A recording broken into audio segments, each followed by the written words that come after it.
મિત્રો ટેટની પરીક્ષા નજીક આવી રહી છે ત્યારે નવા સિલેબસ મુજબ બાળ વિકાસ અને શૈક્ષણિક શાસ્ત્રના ટોપ 50 એમસીક્યુ આપણે આ વિડીયોમાં જોઈશું। આ વિડીયોની અંદર આપણે એરિક્સન, મોન્ટેસરી, ફ્રોબેલ અને કોહલબર્ગના જે પ્રશ્નો છે તે આવરી લીધેલા છે। 30 ગુણનો આ ટોપિક છે, ખૂબ જ અગત્યનો છે। 30 પ્રશ્નો અને 30 ગુણ હશે આ ટોપિકમાંથી।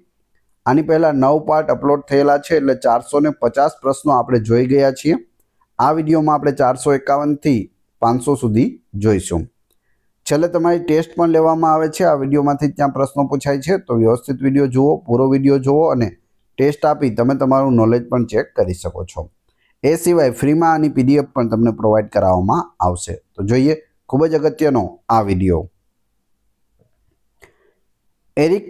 એરિક્સનના મતે માનવ વિકાસમાં જીવનભર કેટલા મનોસામાજિક સંઘર્ષો હોય છે? તો જવાબ આવશે 8। ક્યાં ક્યાં 8 છે તમને અહીં સામે આપેલા છે, તમે વિડીયો સ્ટોપ કરી અને બધા વાંચી શકો છો। તેમાં વય અને જીવનનો તબક્કો, મનોસામાજિક સંઘર્ષ અને સકારાત્મક પરિણામ એ બધું જ આપેલું છે, તમે 8 ટોપિક વાંચી શકો છો। શૈશવ અવસ્થા એટલે કે 0 થી 1.5 વર્ષમાં એરિક્સનનો પ્રથમ મનોસામાજિક સંઘર્ષ કયો છે? તો તેમાં આવશે વિશ્વાસ વિરુદ્ધ અવિશ્વાસ, ઓપ્શન બી। પૂર્વ બાલ્યાવસ્થા એટલે કે 3 થી 6 વર્ષમાં બાળક કયા સંઘર્ષનો સામનો કરે છે જેમાંથી તેને ઉદ્દેશની ભાવના મળે છે? તો જવાબ આવશે પહેલ વિરુદ્ધ દોષ, ઓપ્શન સી। શાળાની ઉંમર એટલે કે ઉત્તર બાલ્યાવસ્થા 6 થી 12 વર્ષમાં એરિક્સનનો કયો સંઘર્ષ મહત્વપૂર્ણ છે? તો તે છે ઉદ્યમશીલતા વિરુદ્ધ લઘુતા ગ્રંથિ, ઓપ્શન સી। એરિક્સનના મતે કિશોરાવસ્થા જે 12 થી 18 વર્ષનો મુખ્ય સંઘર્ષ કયો છે જેમાંથી વફાદારીનો ગુણ મળે છે? જવાબ આવશે ઓળખ વિરુદ્ધ ભૂમિકા ગૂંચવણ, ઓપ્શન સી। શિક્ષક દ્વારા બાળકને વર્ગખંડની પ્રવૃત્તિઓમાં સફળ થવા માટે પ્રોત્સાહિત કરવું તે એરિક્સનના કયા તબક્કાનો શૈક્ષણિક ફલિતાર્થ છે? તો જવાબ આવશે ઉદ્યમશીલતા વિરુદ્ધ લઘુતા ગ્રંથિ, ઓપ્શન સી। એરિક્સન કયા પાસાને મનોસામાજિક વિકાસ માટે સૌથી મહત્વપૂર્ણ માને છે? તો તે પાસું છે સામાજિક અને સાંસ્કૃતિક પરિબળ। મોન્ટેસરી શિક્ષણ પદ્ધતિનું મુખ્ય સૂત્ર શું છે? મને જાતે કરવા દો। મોન્ટેસરીમાં શું હોય? બાળકને જાતે કરવા દેવાનું। મોન્ટેસરીના મતે બાળકના વિકાસમાં સંવેદનશીલ સમયગાળો એટલે શું? વિકાસના ચોક્કસ કૌશલ્યને શીખવા માટેનો અત્યંત અનુકૂળ સમય, જેને બાળકના વિકાસમાં સંવેદનશીલ સમયગાળો કહે છે। મોન્ટેસરી પદ્ધતિમાં બાળકે પોતાની પ્રવૃત્તિઓ માટે શેમાંથી સામગ્રી પસંદ કરવી જોઈએ? સ્વતંત્ર રીતે એટલે કે તૈયાર વાતાવરણમાંથી। મોન્ટેસરી પદ્ધતિમાં ઉપયોગમાં લેવાતી શિક્ષણ સામગ્રીનું લક્ષણ શું છે? સ્વ સુધારણા માટેની સુવિધા હોવી। મોન્ટેસરીના મતે શિક્ષકની ભૂમિકા મુખ્યત્વે શું છે? વર્ગખંડનું નિરીક્ષણ કરવું અને માર્ગદર્શન આપનાર તરીકે કામ કરવું। વ્યવહારુ જીવનની પ્રવૃત્તિઓ જેવી કે કપડાં ધોવા, બટન લગાવવા વગેરે મોન્ટેસરી પદ્ધતિમાં કેમ મહત્વપૂર્ણ છે? સ્વતંત્રતા, સંકલન અને ધ્યાન કેન્દ્રિત કરવાની ક્ષમતા વિકસાવવા માટે। મોન્ટેસરી પદ્ધતિ ભારપૂર્વક જણાવે છે કે શિક્ષણની શરૂઆત ક્યાંથી થવી જોઈએ? જવાબ આવશે મૂર્તથી અમૂર્ત તરફ થવી જોઈએ। કોણ કહે છે? મોન્ટેસરી પદ્ધતિ। ફ્રેડરિક ફ્રોબેલ કઈ શૈક્ષણિક પ્રણાલીના જનક ગણાય છે? જવાબ આવશે કિન્ડરગાર્ટન એટલે કે બાળવાડી। પૂછવામાં આવે કિન્ડરગાર્ટન શૈક્ષણિક પ્રણાલીના જનક કોણ છે? તો ફ્રેડરિક ફ્રોબેલ નામ યાદ રાખજો। ફ્રોબેલના મતે કિન્ડરગાર્ટનનો શાબ્દિક અર્થ શું છે? તો જવાબ આવશે બાળકોનો બગીચો. કિન્ડરગાર્ટનનો શાબ્દિક અર્થ થશે બાળકોનો બગીચો. ફ્રોબેલે કઈ પ્રવૃત્તિને બાળકના શિક્ષણ માટે સૌથી મહત્વપૂર્ણ ગણી છે? રમત. Option B. ફ્રોબેલ દ્વારા વિકસાવવામાં આવેલી શિક્ષણ સામગ્રી કયા નામે ઓળખાય છે, જે બાળકના ભૌતિક અને જ્ઞાનાત્મક વિકાસ માટે હતી? તો તે છે ગિફ્ટ્સ અને ઓક્યુપેશન્સ. Option B. ફ્રોબેલના મતે કિન્ડરગાર્ટન શિક્ષકની ભૂમિકા શું છે? બગીચાના માળીની જેમ બાળકના વિકાસને પોષવું. જેમ બગીચાનું ધ્યાન છે જેમ માળી રાખે છે તે જ રીતે શિક્ષકે બાળકોનું ધ્યાન રાખવું. ફ્રોબેલના શિક્ષણના સિદ્ધાંતનો મુખ્ય આધાર શું છે? સ્વપ્રવૃત્તિ અને રચનાત્મકતા. Option B. કોહલબર્ગે નૈતિક વિકાસના સિદ્ધાંતમાં કેટલા સ્તરો અને કેટલા તબક્કાઓ આપ્યા છે? તો કોહલબર્ગે છે તે 3 સ્તર અને 6 તબક્કાઓ આપ્યા છે. કોહલબર્ગના મતે નૈતિક વિકાસનું પ્રથમ સ્તર કયું છે, જે ઉત્તર બાલ્યાવસ્થા સુધી ચાલે છે? તો તે છે પૂર્વ રૂઢિગત સ્તર. Option B. પૂર્વ રૂઢિગત સ્તરમાં બાળકનો નૈતિક નિર્ણય કયા પરિબળ પર આધાર રાખે છે? સજાથી બચવું અને પુરસ્કાર મેળવવો. જો કોઈ બાળક શિક્ષકની આજ્ઞાનું પાલન કરે છે કારણ કે તે અને ડર છે કે શિક્ષક તેને સજા કરશે, તો તે કયા તબક્કાનું નૈતિક વર્તન છે? સજા અને આજ્ઞા પાલનનો તબક્કો. રૂઢિગત સ્તરમાં વ્યક્તિનો નૈતિક નિર્ણય કયા પરિબળ પર આધારિત હોય છે અથવા તો આધાર રાખે છે? તો જવાબ આવશે સમાજના નિયમોનું પાલન અને અન્યની મંજૂરી.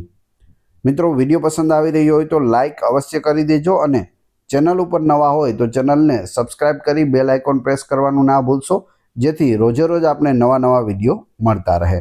દરરોજ 2 વિડીયો આ ચેનલ ઉપર અપલોડ થાય છે, જે ખૂબ જ અગત્યના હોય છે. આગળનો પ્રશ્ન છે, કિશોરાવસ્થામાં જોવા મળતો સારો છોકરો અથવા સારી છોકરી એટલે કે ગુડ બોય અથવા ગુડ ગર્લ તબક્કો કયા સ્તર હેઠળ આવે છે? રૂઢિગત સ્તર હેઠળ આવે છે. પશ્ચાત રૂઢિગત સ્તરમાં નૈતિક નિર્ણયનો આધાર શું હોય છે? આંતરિક સ્વપસંદ કરેલા સાર્વત્રિક નૈતિક સિદ્ધાંતો હોય છે. કોહલબર્ગના સિદ્ધાંતનો શૈક્ષણિક ફલિતાર્થ શું છે? નૈતિક દ્વિધાઓ પર ચર્ચા દ્વારા ઉચ્ચ નૈતિક તર્કને પ્રોત્સાહન આપવું. કયા મનોવૈજ્ઞાનિકનો સિદ્ધાંત બાળકના વિકાસમાં રમતને પ્રાથમિકતા આપે છે અને બાળવાડીની કલ્પના રજૂ કરે છે? તો તે છે ફ્રોબેલ. Option C. શિક્ષકે વર્ગખંડમાં દરેક બાળકને તેની વ્યક્તિગત ગતિ મુજબ શીખવા દેવું જોઈએ અને સ્વતંત્ર પ્રવૃત્તિઓ માટે તૈયાર વાતાવરણ પૂરું પાડવું જોઈએ. આ કયા સિદ્ધાંતનું ફલિતાર્થ છે? તો તે મોન્ટેસરી પદ્ધતિનું ફલિતાર્થ છે. કયા સિદ્ધાંત મુજબ કિશોરોને તેમના વ્યક્તિત્વ અને કારકિર્દીની પસંદગી પર ચર્ચા કરવા માટેની તકો આપવી જોઈએ? તો તે છે એરિક્સનનો સિદ્ધાંત, ઓળખ વિરુદ્ધ ભૂમિકા ગૂંચવણ. કોહલબર્ગ અને પિયાજેના સિદ્ધાંતોમાં કઈ સમાનતા છે? બંનેએ વિકાસને તબક્કાઓમાં વહેંચ્યો છે. કોણે?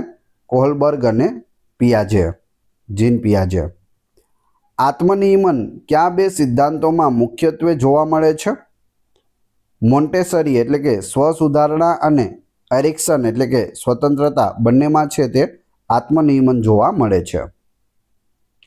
જો કોઈ બાળક સતત વર્ગખંડની પ્રવૃત્તિઓમાં નિષ્ફળ જાય અને લઘુતા ગ્રંથિ વિકસાવે તો કયા સિદ્ધાંત મુજબ શિક્ષકે તેને સહાય કરવી જોઈએ?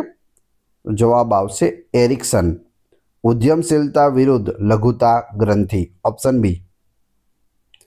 વર્તુળ સમય અને સમૂહ ગીતો કિન્ડરગાર્ટનમાં કોના સિદ્ધાંત પર આધારિત છે? તો તે ફ્રોબેલના સિદ્ધાંત પર આધારિત છે. Option C. શિક્ષકે બાળકોને નૈતિક દ્વિધાઓ પર ચર્ચા કરવા માટે પ્રોત્સાહિત કરવા જોઈએ. આ કોના સિદ્ધાંતનો ફલિતાર્થ છે? કોહલબર્ગના સિદ્ધાંતનો ફલિતાર્થ છે.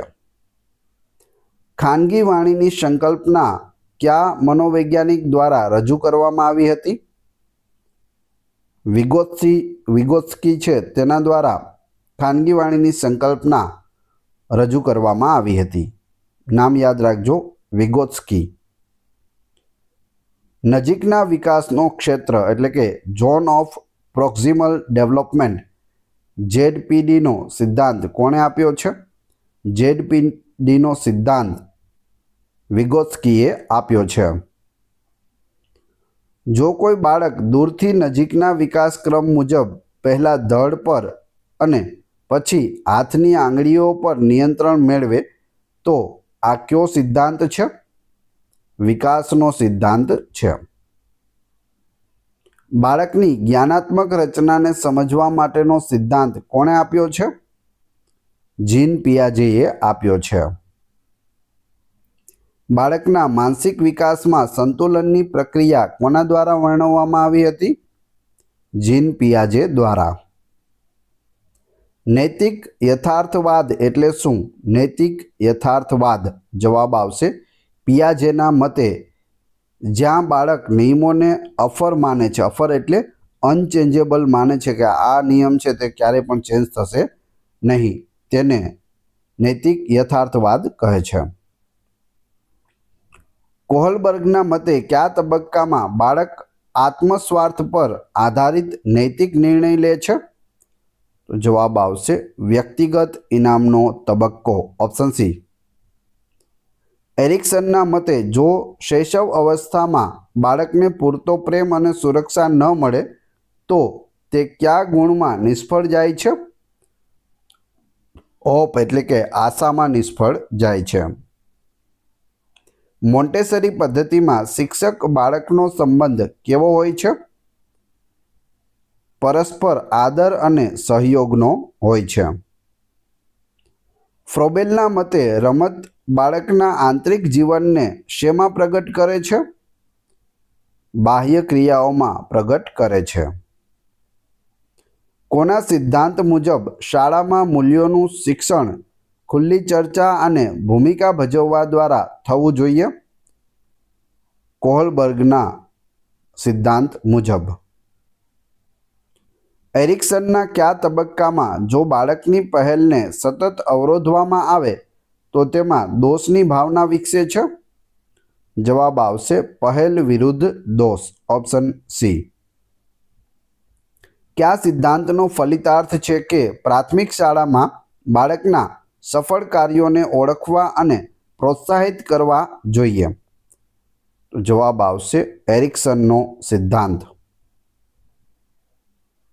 મોન્ટેસરી વર્ગખંડમાં વિવિધ વય જૂથના બાળકો સાથે કામ કરવા દેવાનો ફાયદો શું છે? અહીં સાચો જવાબ આવશે મોટા બાળકો નાના બાળકોને શીખવે છે અને સામાજિક કૌશલ્યોનો વિકાસ થાય છે. જેથી મોન્ટેસરી વર્ગખંડમાં વિવિધ વય જૂથના બાળકો સાથે કામ કરવા દેવામાં આવે તો આ બધા ફાયદા થાય છે. હવે તમારી ટેસ્ટ જે આપણે વિડીયો જોયો તેમાંથી તમને 2 પ્રશ્નો પૂછવામાં આવે છે. બંનેનો જવાબ તમારે કોમેન્ટ બોક્સમાં આપવાનો છે જેથી તમને ખ્યાલ આવશે કે કાલે સવારે પરીક્ષા આવે અને તેમાં જો આવો પ્રશ્ન આવે તો તમને આવડે છે કે નહીં. એ પછી આપણે PDF વિશે પણ વાત કરીશું. પ્રશ્ન નંબર 1. એરિક એરિક્સનના મતે માનવ વિકાસમાં જીવનભર કેટલા મનોસામાજિક સંઘર્ષો હોય છે? 4 ઓપ્શન આપેલા છે. બીજો પ્રશ્ન. ફ્રોબેલના શિક્ષણના સિદ્ધાંતનો મુખ્ય આધાર શું છે? બંનેના જવાબ ક્રમશઃ કમેન્ટ બોક્સમાં આપી દેજો. વાત કરીએ PDFની તો આ વિડીયોની ફ્રી PDF આપને ટેલિગ્રામ અને વોટ્સઅપ ગ્રુપમાં મળી જશે. બંનેની લિંક ડિસ્ક્રિપ્શનમાં આપેલી છે, ત્યાં તમે ફ્રીમાં જોડાઈ શકો છો. આશા રાખું છું આવનાર બધી પરીક્ષા માટે આ વિડીયો તમને ખૂબ જ ઉપયોગી થશે. વિડીયોને લાઇક, કોમેન્ટ, શેર અને સબસ્ક્રાઇબ કરવાનું ના ભૂલશો. આ ચેનલ ઉપર ઘણા બધા વિડીયો અવેલેબલ છે. તમે ચેનલના નામ ઉપર ક્લિક કરી વિડીયોમાં જઈ બધા જ લેટેસ્ટ વિડીયો જોઈ શકો છો. મળીએ છીએ નવા વિડીયોમાં. જય હિન્દ, જય ભારત.